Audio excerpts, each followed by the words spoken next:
그러면서 문제가 있으면 해결해 나가야 됩니다. 그래서 상대방은 문제풀이에 대한 해결 팁을 준다라고 생각하시면 될 거고, 문제가 쉬우면 그 팁은 하나가 나올 거예요. 하지만 문제가 다소 난도가 좀 높아진다라면 팁이 2개, 심지어는 3개 정도까지 초일수로 나올 수 있다는 거. 그래서 전반적 패턴에서 문제를 해결하기 위한 문제가 있었던 사람의 액션까지, 문제 제시 그리고 해결책, problem and solution 패턴. 크게 보면 이 2가지 맥락이다라고 생각하시면 될 거예요.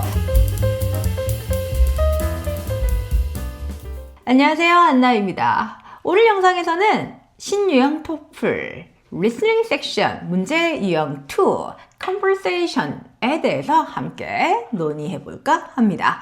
conversation 문제다라고 했을 때 대부분 학생들이 그렇게 힘들어하진 않아요. 실제적으로 문제 자체도 그렇게 어렵지 않고 쓰이는 어휘 자체도 아무리 아카데믹한 토플이다 할지라도 그렇게 어려울 수는 없거든요. 하지만 아무래도 시험이다 보니 포인트를 맞추어서 들어야 할 부분은 있을 거예요. 그 부분을 집중적으로 오늘 여러분께 소개해 드릴까 합니다. 자, 그러면 오늘 영상 수업의 2포인트 한번 짚고 시작해 보도록 할게요. 시험이다 보니 그냥 듣기가 아니라 전략적 듣기가 필요합니다. 그 전략적 듣기가 과연 무엇인지 알아보도록 하고요. 그리고 오늘 영상을 통해서 여러분께 꿀팁 드릴 텐데, 그 꿀팁과 관련돼선 3-step strategies, 정답을 추려나감에 있어서 3단계 해결책에 대해서 비법을 전수해 드릴까 합니다. 자, 그럼 지금부터 집중하시고 바로 시작해 보도록 할게요. 신유형 토플 리스닝 섹션에서는 4개의 문제 유형이 있었죠. 짧은 글을 듣고 이와 연결되는 적절한 답안을 골라내는 listen and choose response라는 문제 유형이 있었고, 그리고 conversation, 담화 문제 유형이죠. 그리고 announcement, 공지글과 관련된 패턴, 그리고 토플의 identity, academic passage의 전형적 패턴이죠. 렉처를 듣고 이에 대해서 문제를 여러분들이 풀어나가는 lecture 타입의 문제, 이렇게 총 4가지 문제 유형이 있는데, 오늘 영상에서는 이 중에 conversation에 포커스를 맞춰 나갈 거예요. 담화 글과 관련돼서는 이런 포인트를 잡아내셔야 됩니다. 짧은 대화에 대한 대응 능력을 평가하겠다라는 맥락이고, 이전 토플 유형에서도 이 부분은 유지되고 있었죠. 토플 시험 자체가 굉장히 아카데믹하다라고 제가 말씀을 계속 드렸었는데, 그럼에도 불구하고 이미 오래전부터 실제 생활에 대한 영어, 즉 실용 영어와 관련된 패턴도 여러분께 많이 이제 요구를 했었던 부분이긴 하죠. 실생활에 대한 회화 이해를 강조한다 하더라도 일반적인 회화 패턴이라기보다는 아카데믹한 성격을 그대로 유지를 하면서 캠퍼스 라이프 안에서의 일상생활을 만들어놨다 라고 생각하시면 그 결이 크게 달라지지는 않을 거예요. 자, 여기서 포인트가 되는 건 이런 거예요. 표면적으로 나오는 말 자체가 아니라 그 맥락을 파악하여서 그 맥락 안에 있는 의도를 잡아내는 게 conversation에서는 관건이 될 거라는 거. 이 부분은 대부분의 conversation이라는 타이틀을 가지고 있는 문제 유형에서는 다 필요한 패턴이고, 실제 시험뿐만 아니라 일상생활을 하는 대화 안에서도 굉장히 중요하게 여러분들이 고려하셔야 되는 부분이니까 토플 시험을 준비한다라고 너무 스트레스 받지 마시고, 이 부분은 좀 더 내가 대화를 함에 있어서 피플 스킬을 만들어 나가는, 즉 말 센스를 만들어 나가는 그런 시간이 된다라고 생각하시면 더 유용한 시간이 될 것 같습니다. 그러면 기본적으로 이렇게 봅시다. 시험이다 보니 정확하게 포인트를 맞춰서 들어 나가셔야 되고요. 그럼 과연 무엇을 들어야 되는지 이 부분을 먼저 짚고 들어가야겠죠. 그러니까 이렇게 생각하셔야 돼요. 정말 말한 것, 그 말 했었어, 이런 걸 드러내는 게 아니고, 여러분들은 과연 그 말을 왜 했는지 why mention과 관련된 의도를 파악하는 것이 굉장히 중요하다라고 생각하셔야 돼요. 그냥 말했다가 아니라 왜 말했다, 이걸 잡아내야 되는 거. 그렇게 따진다면 말한 내용 자체라기보다는 의도를 묻는다라는 점에서 purpose, 그런 목적, 의도와 연관된 문제 유형으로 바로 연결이 될 수 있을 거고, 그리고 실제적으로 말한 내용에 대한 contextual meaning, 문맥을 파악해야 된다라는 점에서는 inference 문제, 즉 imply와 관련된 문제를 좀 예측을 해 주시면 그냥 딕션되어 있는 표현이 아니라 왜 깔려있는 contextual meaning을 파악하는 훈련을 해야 된다라고 하는지 느껴지실 것 같습니다. 자, 3단계 문제풀이 공식을 알려드릴 텐데, 담화글과 관련된 패턴으로 나올 수 있는 모든 문제 유형은 이 공식을 생각하시면 아마 전략을 만들기 좋으실 거예요. 자, 첫 번째 스텝은 문제, 즉 발화의 상황을 만들어내게끔 하는 모티브가 있어야겠죠. 그러면 그 모티브를 만들어내는 상황은 시험에서는 항상 문제적 상황이 많이 노출될 거라는 거. 문제가 있으니 대화가 시작되는 거예요. 그럼 그 문제에 대해서 나 이런 문제가 있어 라고 썰만 풀다가 끝나면 그건 토플스럽지 않다라고 말씀을 드렸잖아요. 항상 문제가 있으면 해결해 나가야 됩니다. 그래서 상대방은 다짜고짜 그냥 해결해 준다라기보다는 문제풀이에 대한 해결 팁을 준다라고 생각하시면 될 거고, 문제가 쉬우면 그 팁은 하나가 나올 거예요. 하지만 문제가 다소 난도가 좀 높아진다라면 팁이 2개, 심지어는 3개 정도까지 초이스로 나올 수 있다라는 거. 이 부분은 디테일과 관련된 문제도 여러분들 준비하셔야 되는 부분이다라고 생각하셔야 될 거예요. 그렇게 따진다라면 이제 문제와 관련돼서 팁을 제공받았고, 그럼 문제는 해결되는 과정을 겪게 될 거예요. 그래서 전반적 패턴에서 문제를 해결하기 위한 문제가 있었던 사람의 액션까지, 문제 제시 그리고 해결책, problem and solution 패턴, 크게 보면 이 2가지 맥락이다라고 생각하시면 될 거예요. 이렇게 따진다면 전반적 패턴에서 문제는 중간 이하부터 많이 나오게 된다라는 거. 실제적으로 디테일 문제까지도 후반 부분에 터지게 될 테니까요. 자, 좀 더 학습 전략으로 정리를 해봐 드릴게요. Problem and Solution 패턴으로 이루어지는 것이 Conversation이다 라고 말씀을 드렸으니, 일단 뭔가 발화가 시작되는 문제의 원인부터 여러분들은 꿰고 가셔야 되는 거예요. 자, 그렇게 따진다면 이제 그 문제와 관련된 중간 부분에 여러 가지 팁이 만들어지게 될 거고, 그 팁과 관련돼서 어떤 것을 선택해서 어떤 행동을 취할 것인가, next action과 관련된 맥락을 파악하셔야 되기 때문에 중반 이후부터 후반 부분에 굉장한 집중력을 필요로 하는 문제 유형이다 라고 생각하셔야 됩니다. 제가 아까 문제가 좀 어려워지면 중간에 솔루션이라는 팁을 줬는데 솔루션이 바뀔 수도 있다라고 했잖아요. 그래서 대부분의 학생들이 문제가 나왔고 이 문제에 대한 해결책 찾았어 라고 하면 이제 안심하기 십상이란 말이에요. 하지만 이런 거 가지고 있으시면 무기가 될 거예요.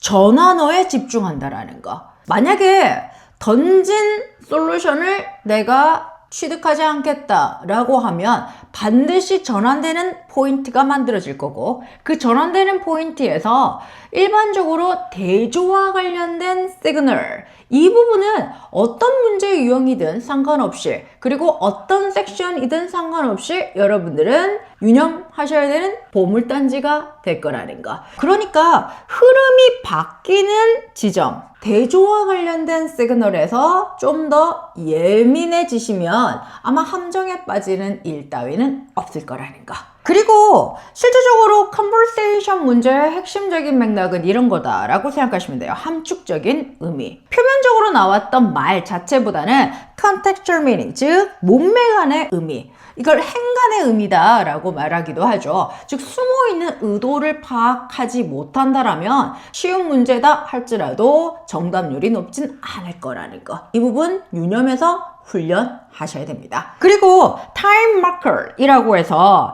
시간과 관련된 시그널, 제가 이건 타임 시그널이다 라고 말씀을 해드리기도 하는데, 뭔가 today, last, yesterday, tomorrow, this point, 뭐 이러한 맥락에 타임과 관련된 시그널에 집중을 해 주신다라면 보통 컨버세이션에서 가장 대표적으로 나올 수 있는 문제가 next action. 그래서 무슨 행동을 할 것 같니? 라는 패턴이 추론 문제로도 굉장히 많이 나오는 부분이거든요. 그래서 이런 부분을 놓치지 않기 위해서라도 time marker, 시간과 연관되어 있는 시그널에 좀 집중해 볼 필요가 있다라는 거. 아니, 무조건 귀담아 들어서 정보 무조건 캐치해 오셔야 합니다. 무조건 1포인트 점수가 나올 테니까요.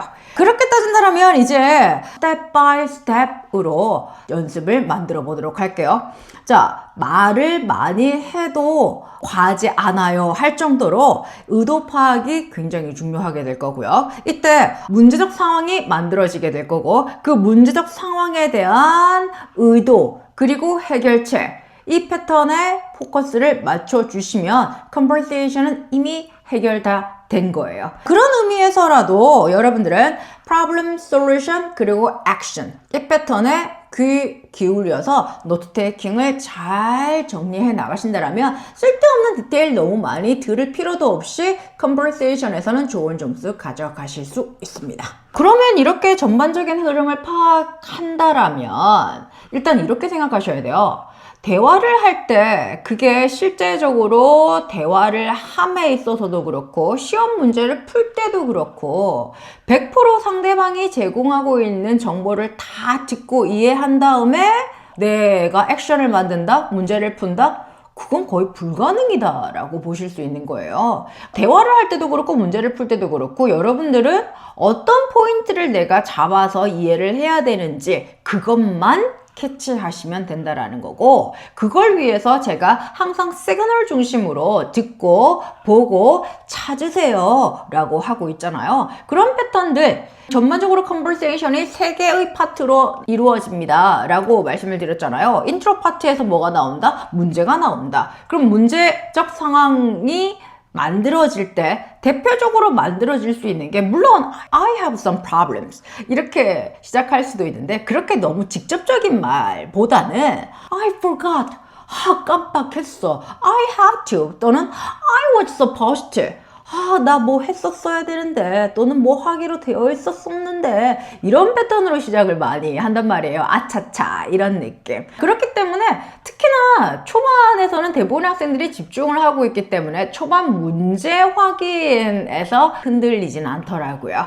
그러면 이제 뭔가 문제를 듣고 이 문제에 대한 해결책을 제공할 때 다짜고짜 I have some solution 이렇게 시작하진 또 않더라는 거. 대신에 You are in luck 또는 You are lucky 넌 행운아야 또는 I have some more something. 예를 들어 보통 많이 나왔던 문제가 나 이거 깜빡했어. 나 이거 없어. 나 이거 고장났어. 이런 패턴이란 말이에요. 그러면 I have some more. 나 하나 더 가지고 있어. 이렇게 들어간다면 그 자체가 솔루션이 될 거예요. 자, 이런 포인트 잘 잡아 나가신다면 middle part에서 만들어질 수 있는 디테일 팁들 잡아 나가는데도 어렵진 않을 거예요. 그리고 끝까지 집중하셔야 됩니다. 라고 했던 게 여러 가지 팁이 제공이 된다 할지라도 정작 어떤 팁을 선택해서 행동으로 옮길 것인가는 문제를 가지고 있는 주체가 만들어 나가는 포인트거든요. 그래서 next action과 관련된 문제를 해결하기 위해서라도 끝까지 잘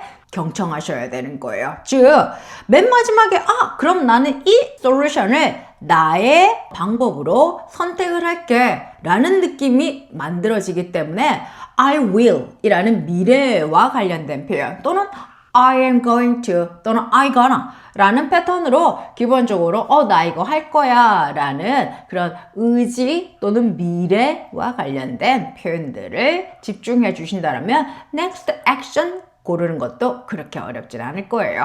자, 이런 패턴까지 다 잡아내셨다라면 이젠 좀 더 디테일하게 고난도의 문제까지 해결하기 위해서는 이걸 유념해 주셔야 돼요.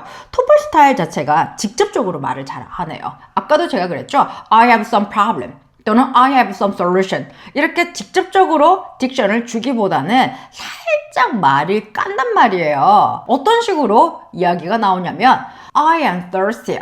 나 정말 목말라. 라고 했었을 때 I will give you drinks. 내가 뭐 마실 거 좀 줄게. 라고 직접적으로 말을 하기보다는 이런 식으로 표현이 굉장히 많이 나와요. I stocked up yesterday. 자, 여기서 보면 stocked up. 원래 스톡 자체가 뭔가 쌓다, 비축하다, 저장하다, 창고 같은데 저장해두다 라는 의미인데 그럼 나 어제 잔뜩 저장해 두었어. 이게 무슨 말이야? 지금 마실 수 있는 여러 가지 음료들을 나 어제 장 봐서 키핑해 두었으니까 마셔도 돼. 줄게. 라는 의도가 될 거예요. 그래서 이런 식으로 말을 좀 돌린다라고 생각하시면 여러분들이 좀 관용 표현도 잘 숙지를 해 주셔야 되는 거예요. 특히나 conversation 문제에 있어서는. 자, 그리고 이제 여러분들은 오답 패턴 피하기. 출제자가 늘 파두는 함정은 아주 잘 피해 나가셔야 되는데